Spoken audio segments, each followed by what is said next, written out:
வணக்கம் நண்பர்களே. இன்றைக்கி பார்த்திங்க அப்படின்னா நம்ம சேனலில் இதுவரை எந்த ஒரு தலைவரை பற்றி நம்ம வீடியோ போட்டதில்லை.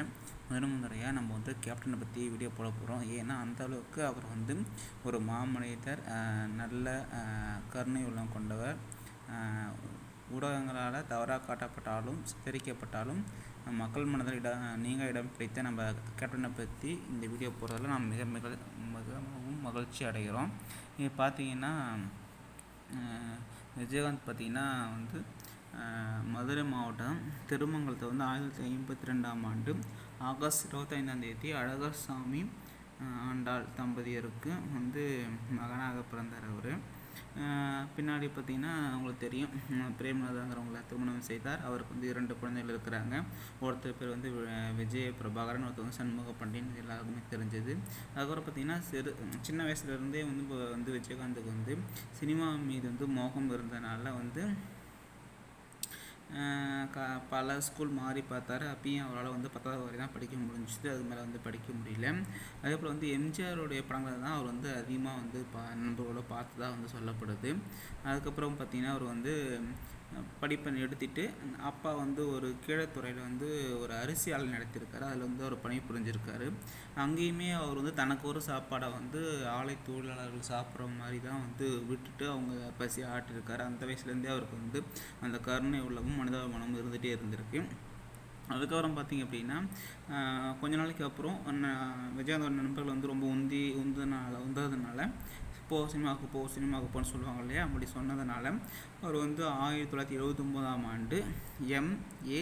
கஜா இயக்கத்தில் வெளியான இனிக்கும் இளமை படத்தில் வந்து நடிக்க ஆரம்பித்தார். அதாவது கதாநாயகன் நடிக்க ஆரம்பித்து அதில் வந்து தன்னுடைய திரை பயணத்தை தொடர்ந்தார்.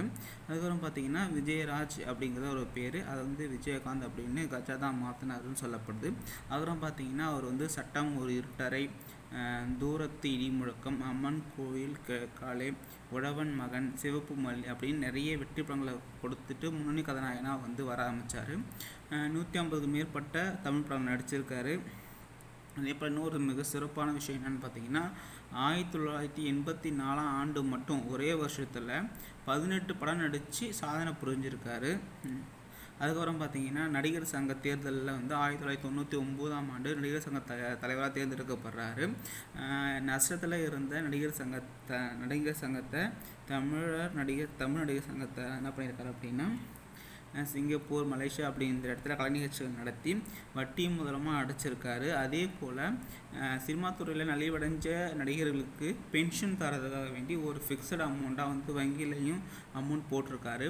அது மட்டும் இல்லாமல் தமிழ்நாட்டுக்காக ஆதரவாக நிறைய குரல்கள் எழுப்பியிருக்காரு. உதாரணமாக பார்த்திங்கன்னா நமக்கு காவிரி நதிநீரை வந்து கொடுக்காத கர்நாடகாவை எதிர்த்து நேவேலில் வந்து நம்ம நடிகர்களை வச்சு ஒரு போராட்டம் பண்ணியிருக்காரு. நீர் தராத கர்நாடகாவுக்கு மின்சாரம் இல்லை அப்படிங்கிற முழக்கத்தோடு வந்து போராட்டம் பண்ணியிருக்காரு. அதே போல் ஈழத்தமிழர்களுக்காக உண்மையாக குரல் கொடுத்தவர்கள் இவரும் ஒருத்தர். ஏன்னா பார்த்தீங்கன்னா 1984 ஆண்டு வந்து நடிகர் கூட எல்லாம் சேர்ந்து ஒரு அடையாள உண்ணாவிரதம் நடத்தினார். அதே போல் 1986 ஆண்டு சென்னை வட்டாட்சியர் அலுவலகத்தில் உண்ணாவிரதம் இருந்தார் விஜயகாந்த். அவரு மட்டும் இல்லை, அவரோட ரசிகர்கள் எல்லாருமே எந்தெந்த தாலுக்காவில் இருக்காங்களோ அந்தந்த வட்டாட்சியர் அலுவலகத்தில் போயிட்டு உண்ணாவிரதம் இருக்க சொல்லியிருக்காரு. அதே போல் 1989 பார்த்திங்கன்னா அங்கே பார்த்திங்கன்னா மண்டபத்தில் வந்து அகதிகளாக வந்தாங்க இல்லையா, அவங்களுக்கு வந்து உணவுகள் கொடுத்து ஈழத்தமிழ் வந்து உதவி பண்ணிட்டு வந்திருக்காரு. இதெல்லாம் வந்து அவருடைய சிறப்பான விஷயங்கள், யாருமே பண்ணாத விஷயங்கள்லாம் அவர் பண்ணியிருக்காரு, பெருமைப்படணும். அவரோட 100வது படம் தான் கேப்டன் பிரபாகரங்கிற படம். அது வெற்றி அடைச்சதுனால தான் அவர் நம்ம கேப்டன்ற பேரும் வந்துச்சு.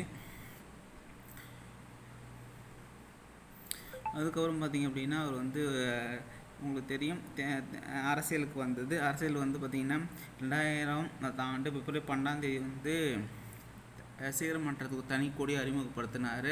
அதுக்கப்புறம் அரசியலுக்கு வந்தார். 2011 வந்து அதிமுக கூட கூட்டணி வச்சு அதில் வெற்றி பெற்று எதிர்கட்சி தலைவராக இருந்தார். அந்த மாதிரி சிறப்பான விஷயங்களும் அவர் செய்துட்டு வந்தார். அதுக்கப்புறம் பார்த்திங்க அப்படின்னா